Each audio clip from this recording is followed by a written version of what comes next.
dia, irmãos, graça e paz. Mais uma vez teremos a oportunidade de ouvir a palavra de Deus, por isso a gente dá algumas orientações aos nossos irmãos que possam tirar esse momento para prestar atenção à palavra do Senhor, que assim meditem, que possam abrir a sua mente e o seu coração. Eu convido todos a lerem comigo o texto de hoje que se encontra no livro de Eclesiastes, o capítulo de número 8, a partir dos versículos de número 10, do versículo de número 10 até o versículo de número 17. Eclesiastes 8, de 10 a 17.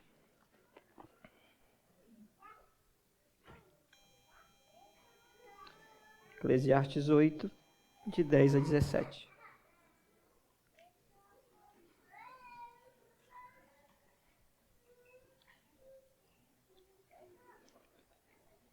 Todos acharam? Compartilhar com vocês a versão que eu estarei lendo, se der para enxergar direito. Estarei lendo a versão ARA, que é a Almeida Revista aí atualizada. Eclesiastes, capítulo número 8, os versos de 10 a 17. A palavra do Senhor nos diz: Assim também vi os perversos receberem sepultura e entrarem no repouso, ao passo que os que frequentavam o lugar santo foram esquecidos na cidade onde fizeram o bem.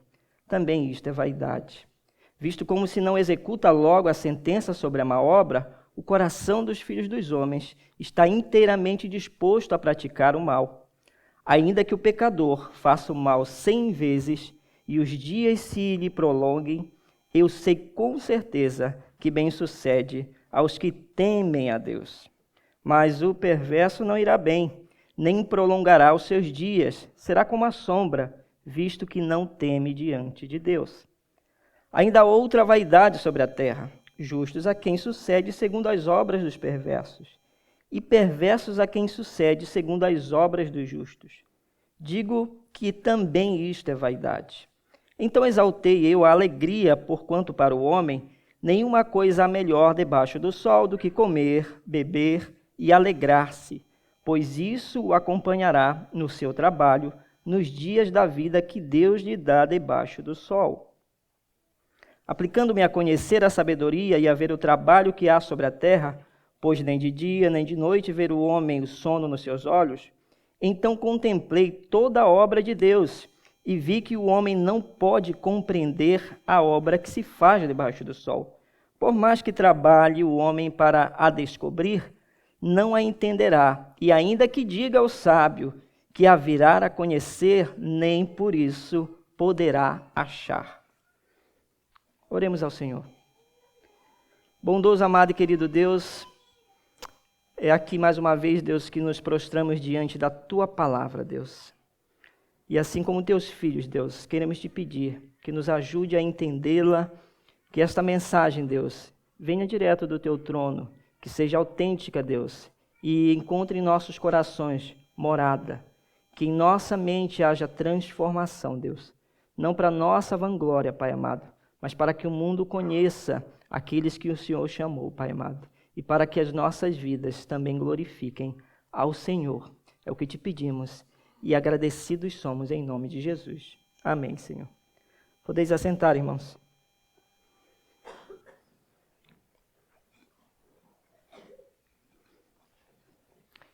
Bom, hoje nós vamos ver de modo bem tradicional a exposição bíblica, verso por verso, né? Isso me anima muito poder trabalhar o texto, olhando verso a verso, para que a gente entenda de forma detalhada o que esse grande pensador, o que Salomão está a nos dizer. E aí eu separei alguns temas de cada estrutura. A primeira, nós vamos ver Salomão falando sobre a inversão de valores. Vamos ler.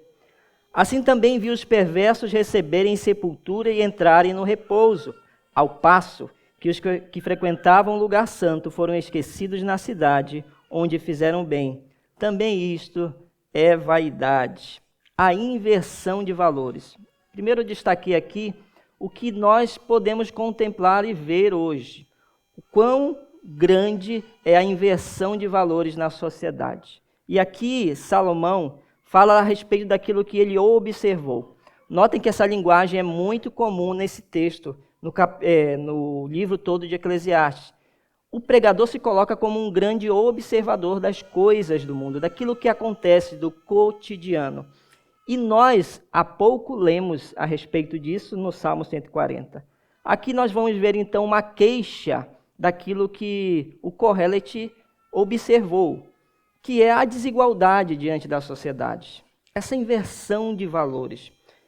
Há um contraste interessante no capítulo de número 2 desse livro, e no verso de número 16, que diz o seguinte: pois tanto o sábio como o estulto, a memória não durará para sempre. Passados alguns dias, tudo cai no esquecimento. Morre o sábio, e da mesma sorte o estulto.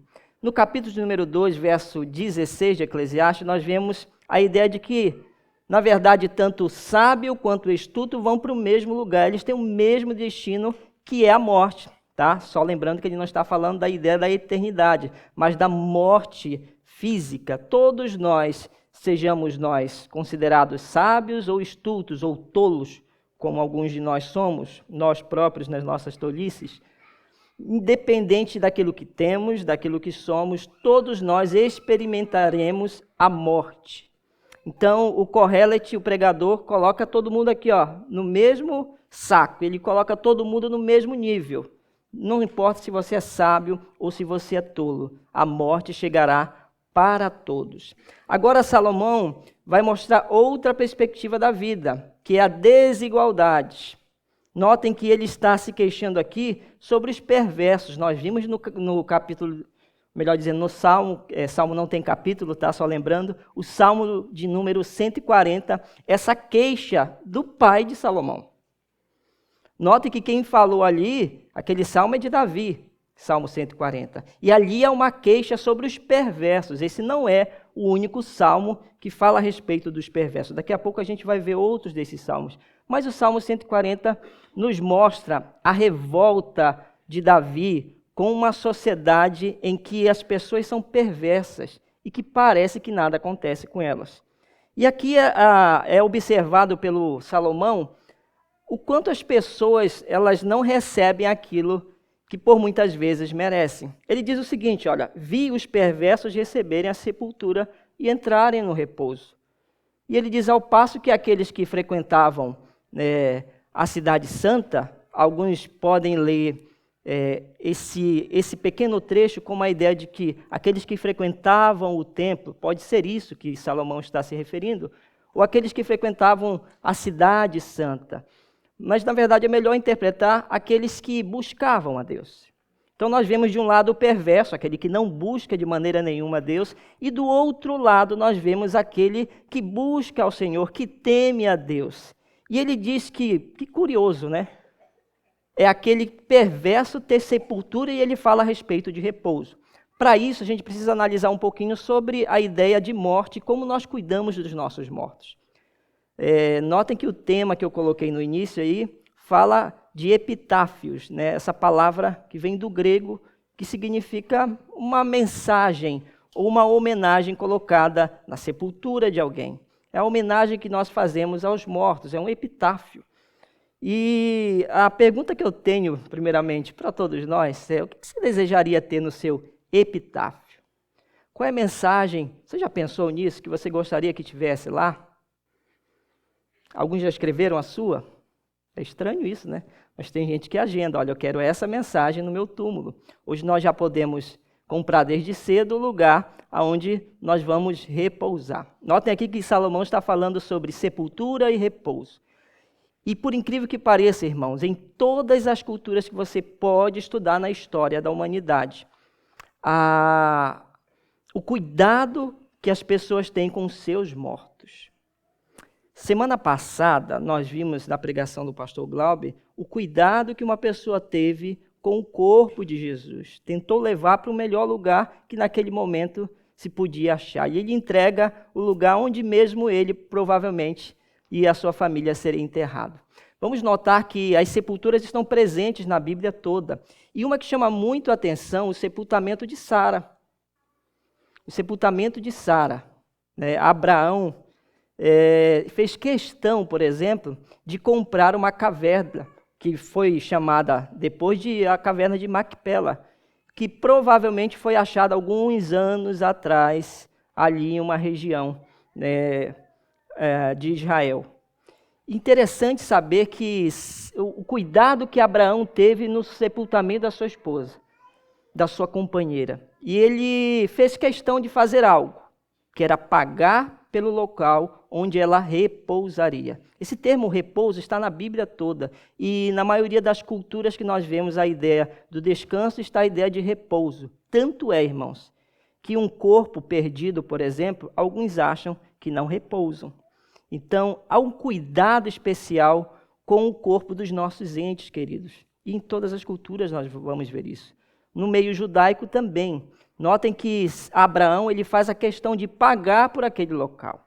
Certa pessoa chegou com ele e disse, olha, tem um lugar aqui separado, você pode fazer o sepultamento dela à vontade. Mas Abraão mirou numa caverna e disse, aquela caverna, eu quero aquela caverna.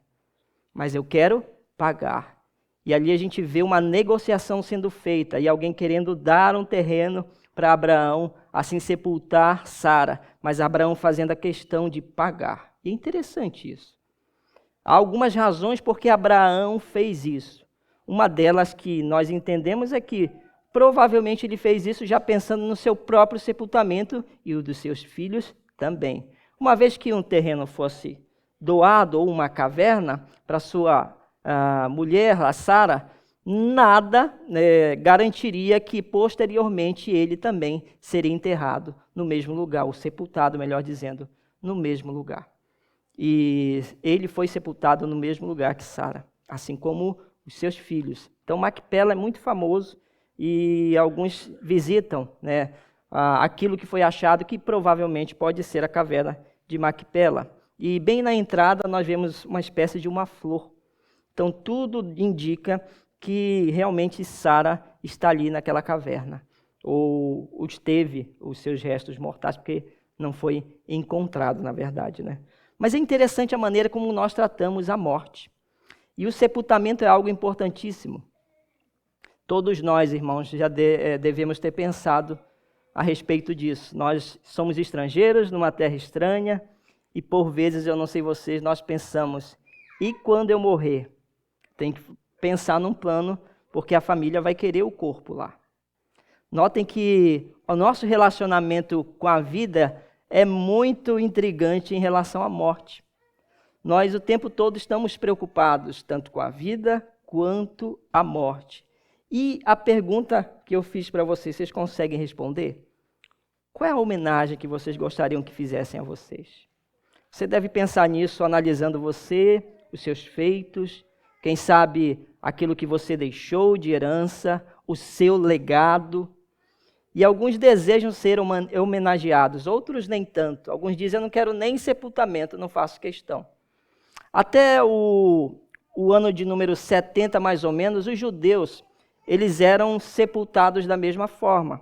Eles primeiro eram sepultados pelo menos 2 vezes. Havia 2 tipos de sepultamento. E incrível que Jesus não passa pelo segundo.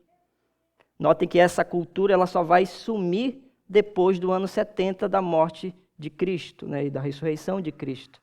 Mas até então eram feitos 2 tipos de sepultamento. A gente já sabe a história, que o corpo era envolto em panos, esse corpo também era perfumado e ficava cerca de 1 ano em uma caverna ou um local separado. E depois de 1 ano, mais ou menos, tirava-se só os ossos e colocava-se em caixas de pedra. Os que eram mais ricos podiam ter caixas de madeira. Então, essa cultura de enterrar os seus mortos e fazer homenagens é algo muito forte em todas as culturas. Mas aqui Salomão está nos mostrando como pode ser desigual e como o mundo pode ter essa inversão de valores. São pessoas maldosas, pessoas perversas, que na verdade acabam recebendo aquilo que os bons deveriam receber. Quantos de nós já não vimos isso acontecendo? Salomão disse que ele viu isso.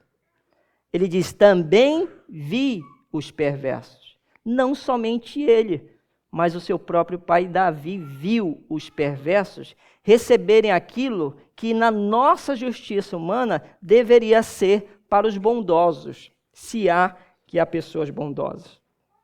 Mas nós vemos essa inversão de valores na própria sociedade em que estamos hoje.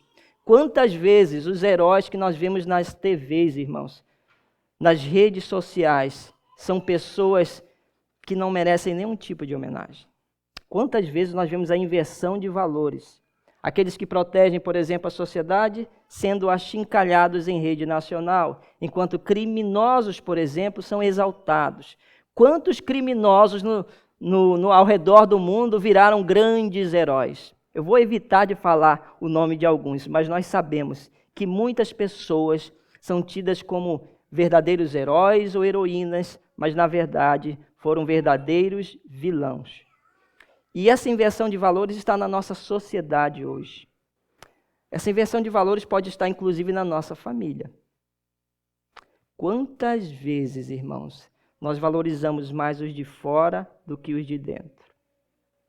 Quantas vezes na própria comunidade da fé nós valorizamos mais aqueles que são de fora, inclusive aqueles que se demonstram com grande perversidade, do que as pessoas que estão ao nosso redor, nos ajudando, nos aconselhando, orando junto conosco. Essa inversão de valores está em todos os lugares que podemos pensar, irmãos. E quantas vezes nós exaltamos pessoas que não mereciam exaltação. Mas vale a pena relembrar, irmãos, que de fato nenhum ser humano merece a exaltação. Esse é o nosso grande problema e dilema. Quantas vezes nos achamos justos demais? Quantas vezes nos achamos especiais demais? E quantas vezes nos encontramos em um pedestal pensando que todos devem render graças a nós? Que grande vaidade é isso! Salomão vê os perversos receberem repouso, enquanto muitos dos que faziam bem foram esquecidos na cidade onde faziam bem. Onde eles foram esquecidos? No mesmo lugar em que faziam o bem.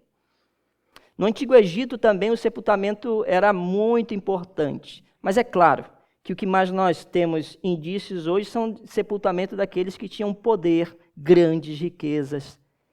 E sabe o que acontecia com aqueles que eram de baixa renda na sociedade egípcia? Eles eram enterrados no deserto, em qualquer lugar que tivesse disponível.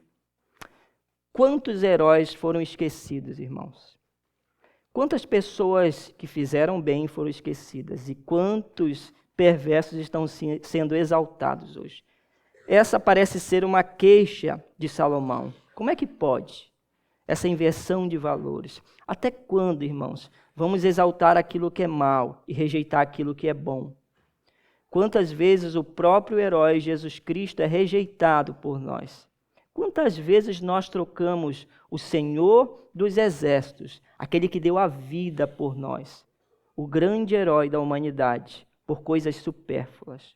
Quantas vezes, irmãos, ignoramos o nosso herói, Jesus Cristo, por questões tão pequenas, até em momentos por outras personalidades? Algumas personalidades no mundo, por exemplo, são muito visitadas nos seus túmulos. E uma delas, por exemplo, é Michael Jackson, a gente pode citar vários aqui, Elvis Presley, é um dos túmulos mais visitados. E todos eles devem ter alguma virtude que chamou a atenção dos seus visitadores, irmãos. Mas eu pergunto para vocês, quantos de nós temos visitado a palavra do Senhor? Aquilo que não está morto, que está vivo. A palavra do Senhor não está morta, ela não é uma língua morta, como alguns pensam. Ela não precisa de atualização, porque ela é atual todos os dias. E quantas vezes, irmãos, nós ignoramos a palavra viva de Deus, a palavra viva do Senhor pelos mortos. Em certa ocasião, Jesus, depois de uma pregação, certo jovem chegou com ele, provavelmente muito feliz e frustrado ao mesmo tempo. E ele mostra diante de Jesus a sua maravilha de poder contemplar a mensagem de Deus, e parece-me que ele entendeu a mensagem até certo ponto. E ele chega com Jesus e diz, olha, eu desejo muito te seguir, mas tem uma coisa que me impede. Eu preciso primeiramente, antes de tudo, enterrar o meu pai. Aquele jovem, provavelmente um jovem, alguns pensam, bom, o pai dele está morto, ele vai lá enterrar e depois segue Jesus. Mas não é bem isso que a história acaba nos mostrando. É muito provável que aquele jovem, seu pai estava vivinho da Silva, mas ele tinha uma função enquanto filho, só podia sair de casa depois que enterrasse o seu pai. E não se sabe lá quando, de fato, ele poderia seguir a Jesus. E ali a gente vê esse grande dilema da vida, que é nós deixarmos, assim como Jesus responde para ele, os mortos enterrarem os seus mortos. Para que a gente não entre em confusão a respeito dessa fala de Jesus, é importante explicar algumas coisas. Certa vez, no município de onde eu vim, chamado Juruti, eu fui em um culto, ou melhor dizendo, já fui direto para o cemitério, para o funeral de uma pessoa, alguém conhecido da nossa igreja. E eu me lembro que nós saímos, né, com o corpo presente em um carro, e nós íamos até o cemitério levar uma mensagem. E uma das nossas irmãs em Cristo chegou e disse, eu não vou para lá. E alguém perguntou, por que você não vai, irmã? E ela disse, porque está na Bíblia. Jesus disse, deixa os mortos enterrarem seus mortos. E às vezes nós fazemos essa confusão. É como se o cristão não fizesse e não pudesse fazer um culto fúnebre, né? Se despedir do corpo dos seus entes queridos. Não há nenhum pecado nisso, pelo contrário. Essa é uma cultura cristã. Essa é uma cultura judaica e não há nenhum problema de nós nos despedirmos do corpo. Mas algumas coisas precisam ser ditas. Nós não podemos encomendar um corpo, por exemplo. Uma alma, por exemplo, para Deus. Então, nós temos algumas diferenças a respeito disso. Nós, no momento do culto fúnebre, nós olhamos para aquela pessoa, mas não oramos mais por ela. Nós oramos pelos seus entes queridos que agora estão enlutados.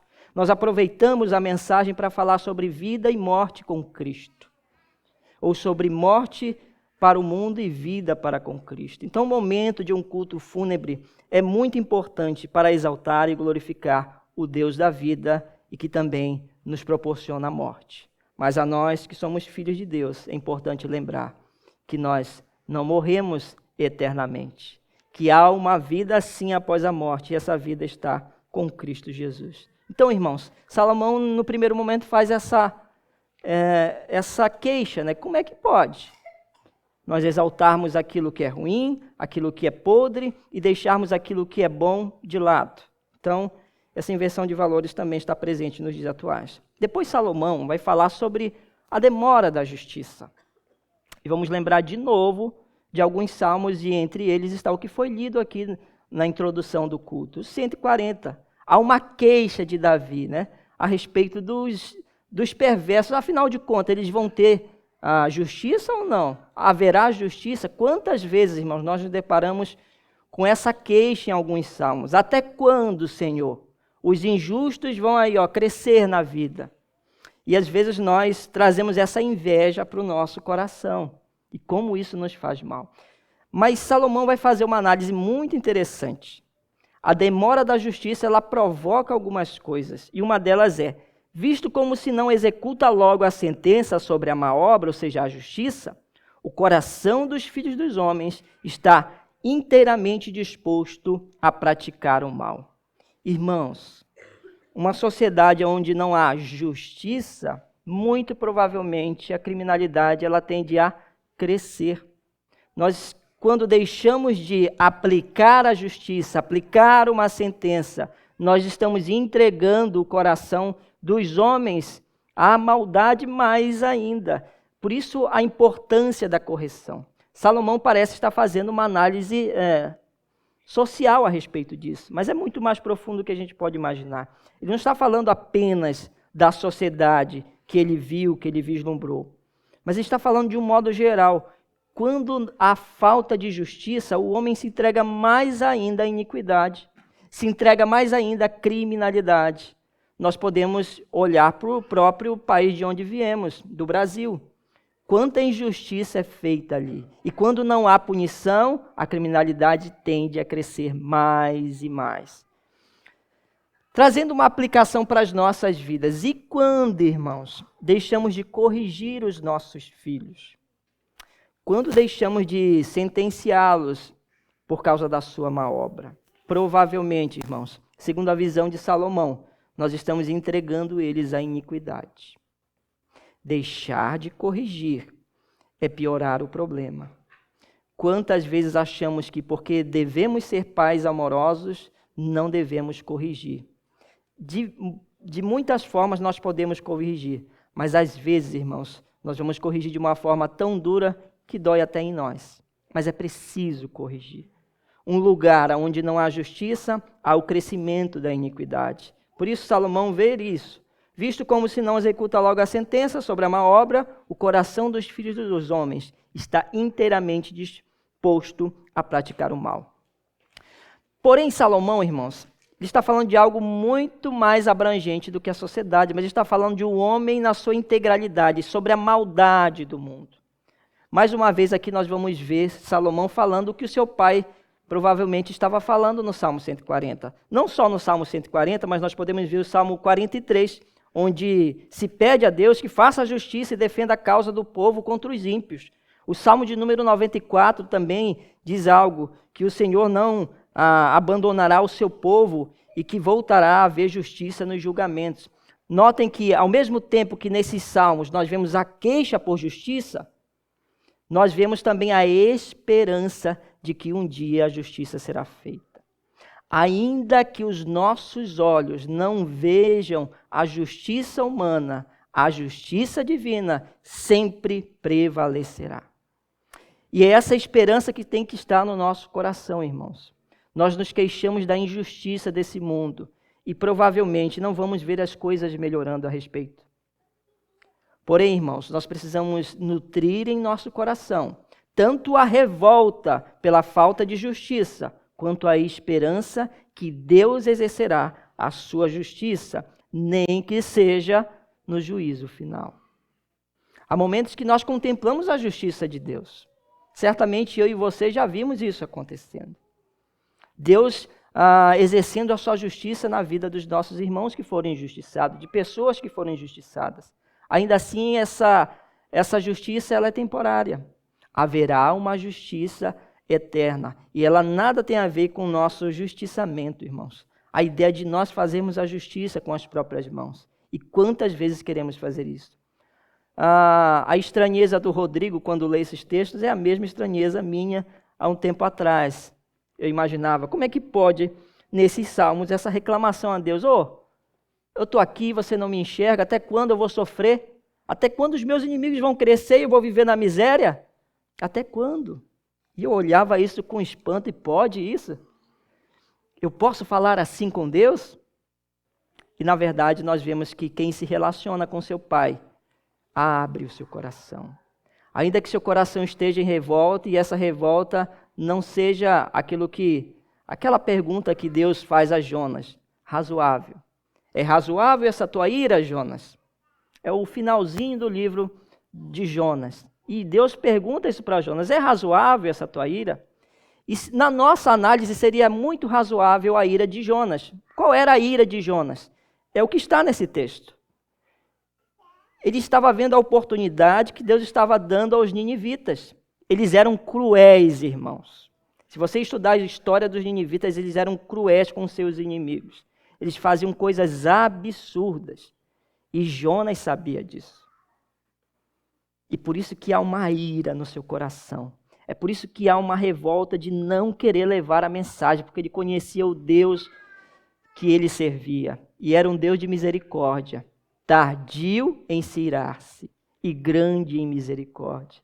E foi exatamente o que aconteceu com o povo de Nínive. Eles se arrependeram e naquele primeiro momento Deus não os condenou da forma que eles imaginavam. E eles naquele momento tiveram um livramento. Aí Jonas se revolta, porque assim como Davi e Salomão estão olhando aqui, ele vê, opa, por que isso está acontecendo com eles? Então, nosso anseio pela justiça, irmãos, ele pode ser positivo, mas e muitas vezes é pecaminoso, porque rejeita a esperança da justiça divina. Nós podemos e devemos nos revoltar contra o pecado do mundo, mas principalmente com o nosso pecado. E como é difícil, irmãos. Como é que, quando olhamos para o nosso pecado, a gente sempre é um juiz bonzinho? É um juiz bondoso. Eu vou dar um habeas corpus para ele ter uma folguinha, um descanso. Quantas vezes, irmãos, olhamos para o nosso próprio pecado e pegamos leve, mas quando vemos o outro pecar, sobe aquela ira que alguns dizem que é santa, mas que de santo não tem nada. É o justiçamento. É a justiça que não coloca no meio a esperança da justiça de Deus. Então, todas as vezes, irmãos, que nos depararmos com essas desigualdades e a demora da justiça, nós precisamos depositar a nossa esperança naquele que é o reto juiz. Outra questão que Salomão vai nos falar é sobre a ilusão. Essa ilusão que desaparece à luz do juízo de Deus, a qual nós acabamos de falar. Vamos ver o texto. Eclesiastes 8, de 12 a 13. Ainda que o pecador faça o mal 100 vezes e os dias se lhe prolonguem, eu sei com certeza que bem sucede aos que temem a Deus. Mas o perverso não irá bem, nem prolongará os seus dias, será como a sombra, visto que não teme diante de Deus. Olha que analogia fantástica e profunda que Salomão coloca aqui. Ele coloca a ideia de uma sombra, irmãos. Uma sombra. Ele diz que pode o pecador fazer mal aí 100 vezes. Pode fazer, né? E agora ele vai nos dar um breve consolo a respeito dessa falta de justiça ou essa demora da justiça. Porque às vezes nós olhamos para a primeira parte desse texto e vemos assim como Salomão viu. Quem está tendo sepultura, quem está tendo repouso, é aquele que provocou a iniquidade. É o perverso que está recebendo sepultura, enquanto aqueles que estão exercendo a bondade estão sendo enterrados em qualquer lugar, estão sendo esquecidos. É aqueles com um grande epitáfio escrito, mas que tiveram uma vida podre. Enquanto isso, os que fizeram bem são rejeitados. Quem lembra de uma professora brasileira que foi notícia há alguns dias só nos jornais? Após haver um incêndio, em um prédio escolar, aquela professora se esforçou para salvar o maior número de crianças possíveis. E o que aconteceu com essa mulher, essa heroína? Ela acabou indo a óbito. Ela se esforçou. E não há como olharmos para a atitude daquela mulher e não considerarmos ela uma heroína. Mas ela foi notícia há algumas semanas nos jornais e logo desapareceu. E o que virou capa depois das revistas? Uma certa cantora influenciadora, que eu não ouso falar o nome, mas que de bom não trouxe nada para o Brasil. Nem exemplo, nem atitude, mas notem como a sociedade esquece daqueles que fazem o bem. Essa é a frustração de Salomão também. E é importante nós olharmos para isso e no primeiro momento entendermos que nós nos frustramos também. Como pode? Mas Salomão lhe traz um breve consolo quando ele faz essa analogia. O que vai acontecer com esses que estão sendo exaltados aí, mas que não merecem nenhum tipo de exaltação? O que vai acontecer com eles? Salomão está dizendo que eles são como a sombra, porque não temem a Deus. E o que ele quer dizer com a analogia da sombra? Nota que tem uma imagem aí no fundo para exemplificar um pouquinho sobre o que Salomão quer nos dizer. Nós vemos aí ao fundo um gatinho, mas há uma grande sombra, muito maior do que ele. E às vezes, irmãos, estamos olhando para as grandezas que os perversos estão ganhando, estão recebendo, mas nós não entendemos que isso é apenas uma sombra, porque eles não temem a Deus. Essas conquistas que eles tiveram, essa repercussão que estão tendo agora, a influência que estão exercendo é como essa sombra. Ela, na verdade, é uma ilusão. E o que é uma sombra? É uma grande ilusão. Ela não é matéria, porque ela não tem medida, ela não tem peso, ela não ocupa lugar no espaço. Ela é uma grande ilusão. E quando é que uma sombra desaparece, irmãos? é quando a luz a alcança. Portanto, o que Salomão quer nos dizer aqui, que por mais que o perverso pareça um vencedor em detrimento da derrota dos justos, haverá um dia em que a luz da justiça de Deus irá apagar de vez essa sombra. Notem quão profundo Salomão é nesta analogia. Por mais, irmãos, que nós hoje sintamos até às vezes a inveja dos perversos estarem ganhando as coisas nesse mundo e nós às vezes não temos nada. Quantas vezes, irmãos, vemos o perverso tendo sucesso na vida e nós olhamos para nós com essa ideia falsa de sucesso e dizemos para nós mesmos: nossa, por que eu? Por que não eu naquele carrão? Por que não eu naquela casa? Olha como o mundo acaba nos tragando para essa falsa ideia de sucesso. Mas esse sucesso dos perversos, irmãos, é como esta sombra. É apenas uma ilusão. E a outra ideia dessa sombra é que ela parece maior do que realmente é. Então, irmãos, nós estamos nos amedrontando por algo que não é tudo isso. Quantos já não viram as pessoas sentindo medo de uma grande sombra e logo perceberam que era um pequeno animal, apenas com uma sombra ali grandiosa, mas que na verdade não representa o verdadeiro tamanho do que é real. E é importante nós entendermos, irmãos, tudo que acontece aos perversos hoje não pode trazer ao nosso coração qualquer tipo de inveja, porque o Deus a quem servimos é o Deus grandioso, é o Deus que é o dono da prata, do ouro, é o Deus que é dono das nossas vidas e é aquele que nos prometeu e irá cumprir a sua eternidade. Então, irmãos, que nós não venhamos a olhar para essa sombra dos ímpios, de certa forma, tendo sucesso ou vencendo na vida. Porque em Cristo nós sabemos que nós somos mais que vencedores. Notem que a ênfase é que nós somos mais que vencedores. Nós não somos vencedores apenas. Notem que um vencedor ele precisa de esforço, ele precisa de treino, ele precisa exercitar muito e com seu próprio mérito ele se torna um vencedor, um grande vencedor. Mas nós, irmãos, segundo a Bíblia, somos muito mais do que um vencedor. Porque o que alcançamos e se vencemos alguma coisa, tudo se deve ao mérito de Jesus Cristo, o nosso Senhor e o nosso Salvador. E vamos continuar falando um pouquinho sobre frustração. Agora, nesses versos, Salomão mostra a frustração em fazer o bem. Olha o que ele diz. Ainda há outra vaidade sobre a terra, justos a quem sucede segundo as obras dos perversos, e perversos a quem sucede segundo as obras dos justos. Digo que também isto é vaidade.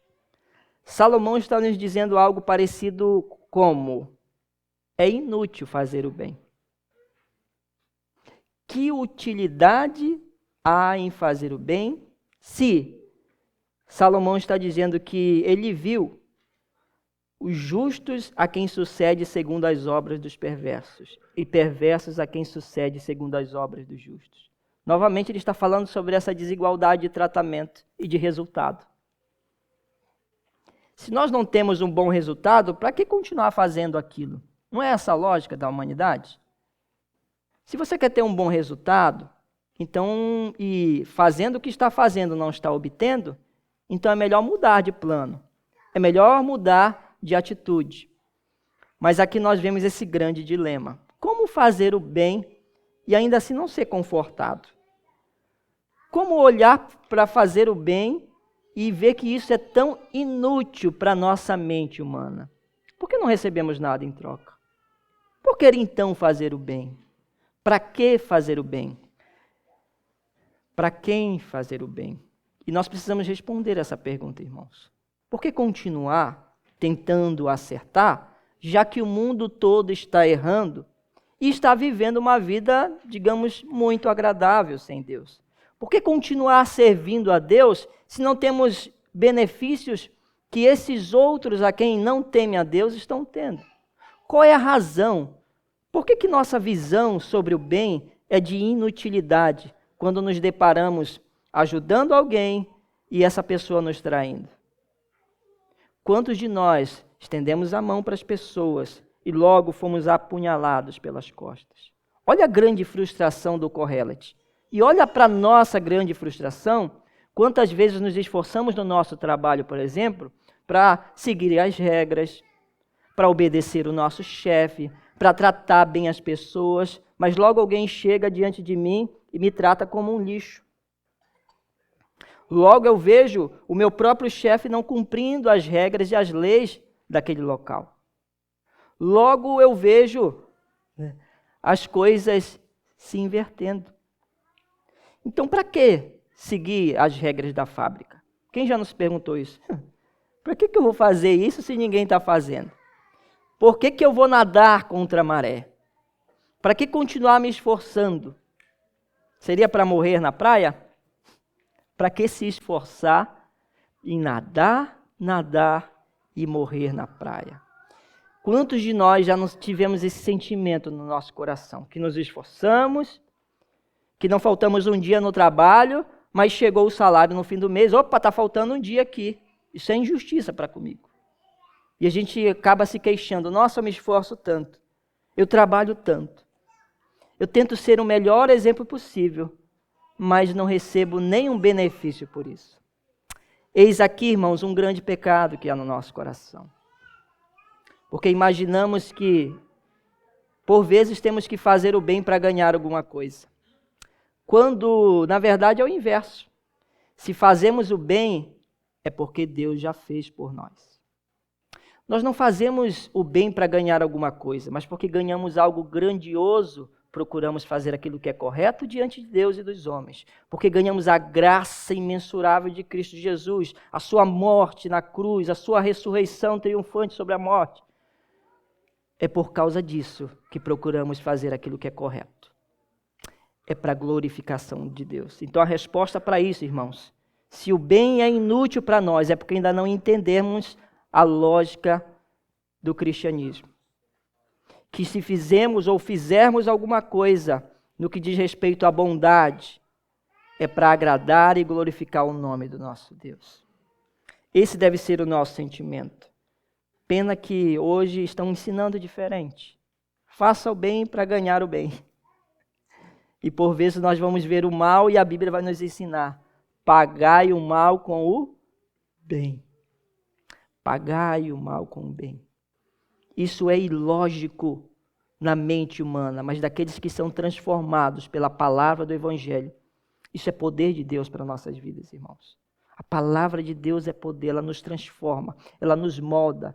E se você, irmãos, se nós ainda estamos sentindo em nossos corações essas apontadas de ira, de raiva insensata, que possamos diante de Deus pedir perdão e pedir o crescimento. Irmãos, sim, diante do mundo, os cristãos vão nadar e morrer na praia. Quem sabe esse foi o sentimento dos seguidores de Cristo quando viram ele na cruz sendo morto. Puxa, Jesus fez tantos milagres. Eu vi Jesus levar com ele multidões.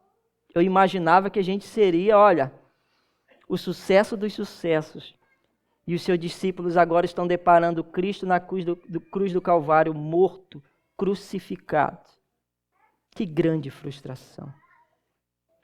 Alguns deles devem ter esquecido da grande promessa da ressurreição por algum momento. Esse é o perigo das nossas frustrações quando não recebemos aquilo que imaginamos receber.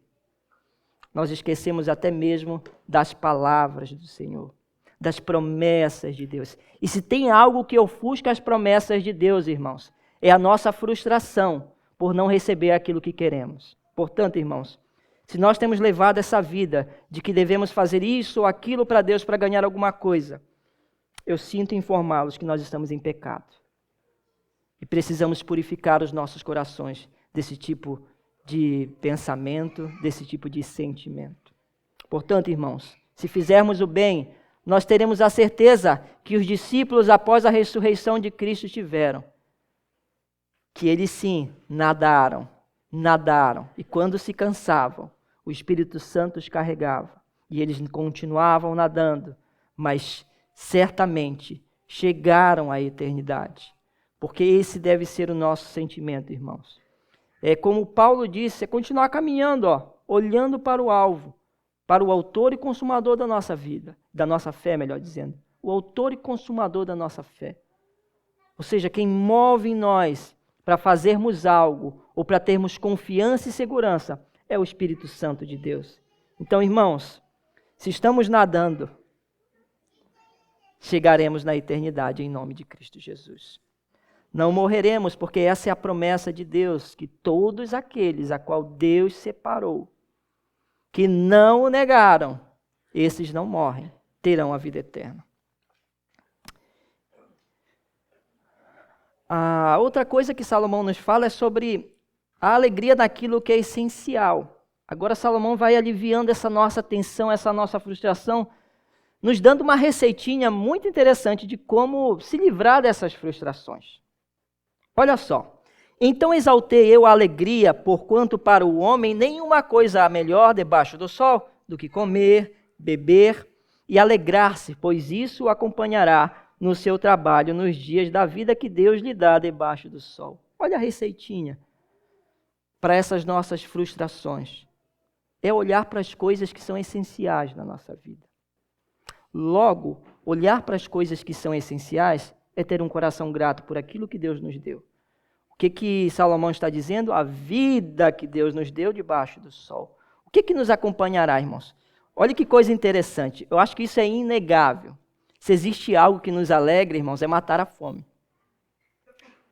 Se existe algo que nos alegra, é estar diante de uma mesa com uma comida boa, farta, matando a nossa sede e nos alegrando. Salomão está falando de duas coisas bem simples que trazem alegria: comer e beber. Então ele está nos dando uma receita.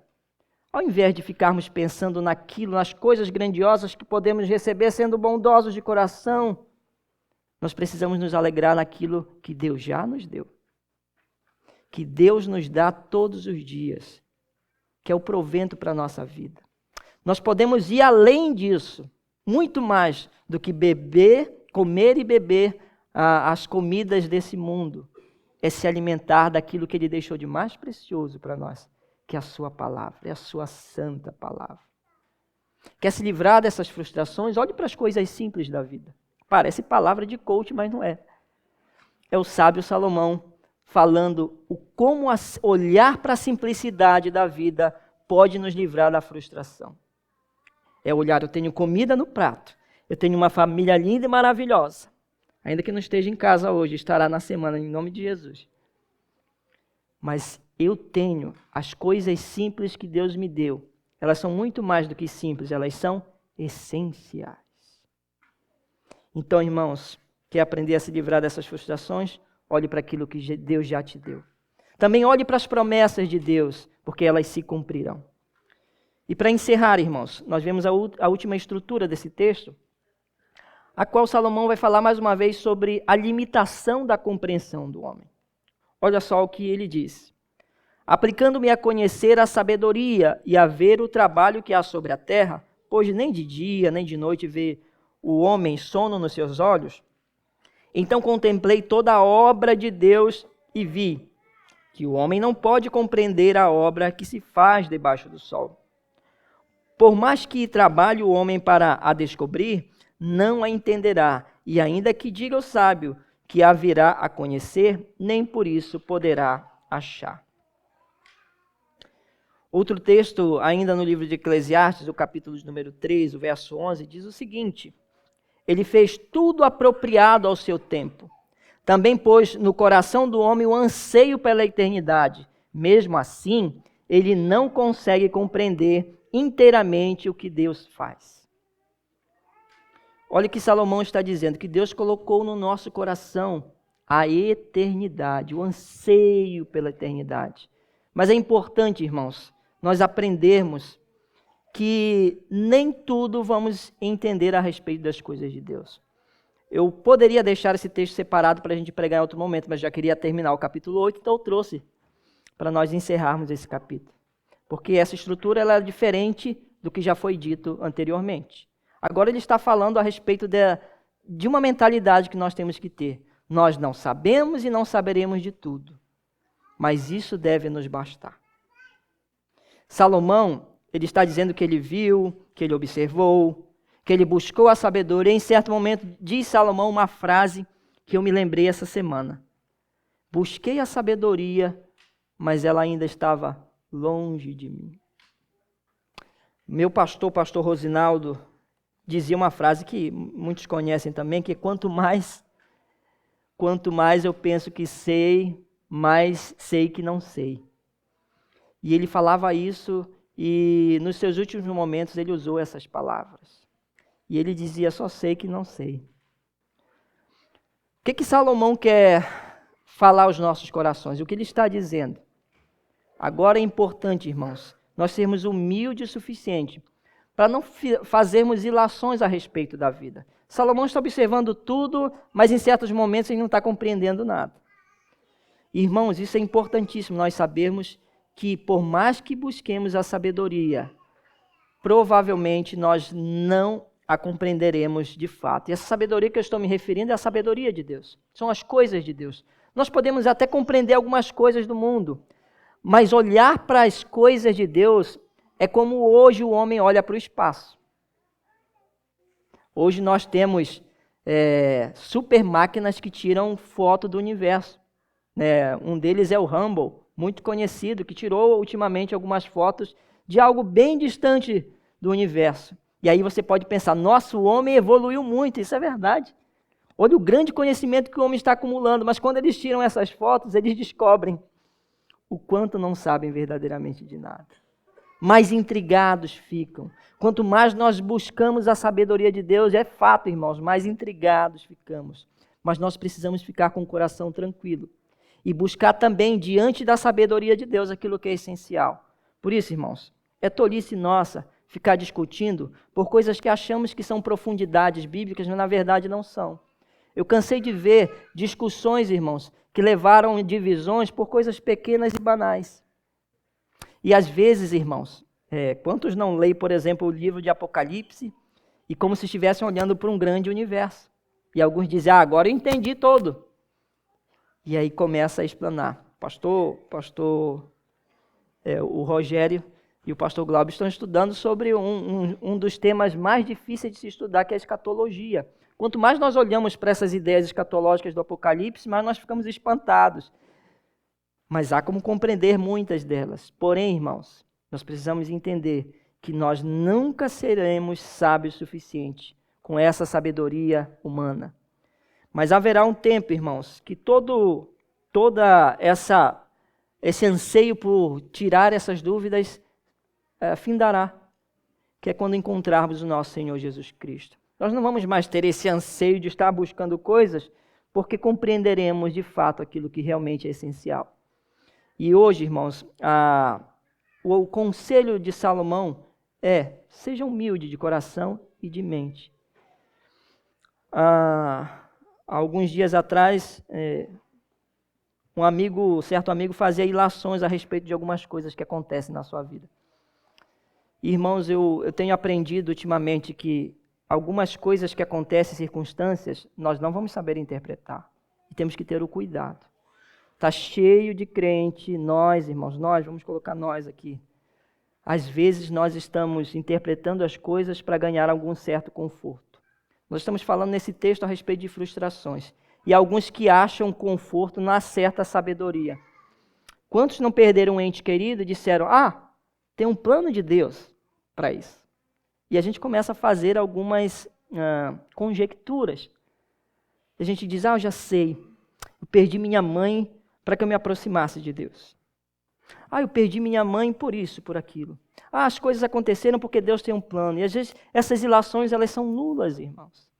E elas fazem parte daquele mecanismo de defesa que todos nós queremos ativar quando a dor vem ao nosso coração. Por isso, vamos ter cuidado com essas questões. Há muito tempo tenho sido procurado para tentar interpretar sonhos. Imagine um reformado interpretando sonhos. E aí, Glauber? Difícil, né? Por isso que eu nem me arrisco. Mas as pessoas estão querendo interpretar as coisas o tempo todo. E a gente precisa acalmar o nosso coração, confiar em Deus. E eu compreendo isso vivendo na pele. Quantas vezes, irmãos, fiquei tentando entender o porquê das situações acontecem na minha família com o meu filho, por exemplo. E quantas vezes eu tenho caído no erro, querendo confortar o meu coração e esquecendo da soberania de Deus. Irmãos, a busca por esse conhecimento, ela pode ser nula quando esquecemos que em Deus estamos firmados e que Ele é a nossa rocha, Ele é o nosso refúgio, Ele é a nossa fortaleza. Então, irmãos, a limitação da compreensão humana, ela chega na pessoa de Deus. Ela vai chegar na pessoa de Deus. Todas as vezes que olhamos para a nossa limitação, devemos lembrar que alguém ilimitado em conhecimento é o nosso Senhor. Todas as vezes que a vida nos limitar, precisamos entender que não há compreensão de tudo o que acontece. Ainda assim amaremos o nosso Senhor. Ainda assim glorificaremos o nosso Senhor. E para encerrar, irmãos, nós vamos ver o que diz no livro de Hebreus, capítulo de número 1, o verso 1 e 2, se não me falha a memória. Esqueci de anotar aqui, mas é isso. Hebreus, capítulo 1, que diz o seguinte: havendo Deus falado outrora aos pais pelos profetas, a nós nesses últimos dias nos fala pelo Filho, a quem constituiu o herdeiro de todas as coisas e por quem também fez o mundo. Vamos entender, irmãos, que todo conhecimento que devemos adquirir hoje deve ser a revelação de Jesus Cristo. Eu falei a respeito do livro de Apocalipse e de forma proposital, porque às vezes queremos achar coisas profundas onde não é necessário. Notem que o livro de Apocalipse, o nome original do livro é a revelação de Jesus. É a primeira frase que aparece em Apocalipse, a revelação de Jesus. Enquanto muitos estão brigando por esse conhecimento a respeito do Apocalipse, das coisas dos últimos tempos, há uma mensagem central lá que cabe exatamente no que nós estamos falando hoje aqui. A mensagem central do livro de Apocalipse é o quê, irmãos? Se não consolar uma igreja perseguida. Se não consolar os crentes em Cristo Jesus, que olham para a iniquidade do mundo, veem o sucesso do iníquo, veem o sucesso do pecador, vê o sucesso do invejoso, vê as coisas desse mundo massacrando os filhos de Deus. E aí vem esse livro fantástico chamado Apocalipse, com um propósito magnífico, que é de trazer conforto àqueles que se sentem perseguidos. Irmãos, o conforto, então, de todas essas nossas frustrações, assim como Salomão viu, da desigualdade, da ilusão do crescimento e do sucesso dos invejosos e daqueles que fazem a maldade. Tudo isso encontrará repouso e conforto, não numa tumba, não numa rede ou numa cama, não com o conhecimento humano, mas só quem pode nos trazer o verdadeiro conforto dessas frustrações é a revelação de Jesus Cristo. E eu pergunto aos amados irmãos, quantos têm buscado a revelação que Cristo deixou? Nós temos buscado, de fato. Nós entendermos que o nosso consolo está em Cristo Jesus, e quando ele diz aquela frase tão icônica, que é maravilhosa: todos vós que estáis cansados e sobrecarregados, vinde a mim. Eu vos aliviarei o fardo, porque o meu jugo é suave e o meu fardo é leve. Então, o fechamento, irmãos, dessa linha de pensamento de Salomão é aquilo que ele não contemplou, que é a vinda do Senhor Jesus Cristo. Que grande privilégio temos de podermos ver a mente de Salomão frustrada, trazendo a frustração e tentando dar algumas razões para a vida. E agora nós vemos de outro lado dessa linha do tempo a revelação de Jesus Cristo, que nos traz conforto, que nos traz segurança. E que segurança nós temos em Cristo Jesus, irmãos. Logo, irmãos, toda honra e toda glória somente a Jesus.